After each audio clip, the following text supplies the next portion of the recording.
వాళ్ళు వడ్డెర బీసీలలో వడ్డెర వాళ్ళు ఎట్లయితే రాళ్ళు కొడతారో వీళ్ళు కూడా రాళ్ళు కొట్టుకునే ఉపకులము అని చెప్తున్నాడు. అర్థమైందా? వాడి ఒక్క ఫ్యామిలీ నెల్లూరు నుండి వరంగల్కు వచ్చింది. అంటే మందకృష్ణ మాదికి చెందినటువంటి వాళ్ళ యొక్క చుట్టాలు కానీ పాలోళ్ళు అంటారు కదా, అంటే వాళ్ళ డాడీ వాళ్ళ అన్నలు తమ్ముళ్ళు, సో లేకపోతే వాళ్ళ మదర్ సైడ్ చుట్టాలు, వాళ్ళందరూ ఇప్పటికి కూడా నెల్లూరు కానీ నెల్లూరు పరిసర ప్రాంతాల్లో ఉన్నారు అని అర్థం. వీళ్ళ డాడీ మాత్రమే, వీళ్ళ ఒక్క కుటుంబం మాత్రమే వరంగల్కి వచ్చి సెటిల్ అయ్యారు. నెల్లూరులో పొలం ఇల్లు లేవు కాబట్టి లేచి వచ్చారు, ఇక్కడ సెటిల్ అయ్యారు వరంగల్లో.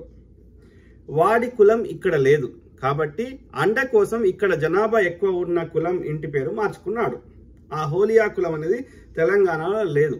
ఓకే, కాబట్టి ఇక్కడ ఎక్కువ ఎవరైతే అంటే ఆ హోలియా కులం కూడా ఎస్సీ కేటగిరీలో మాలాలో ఉపకులం.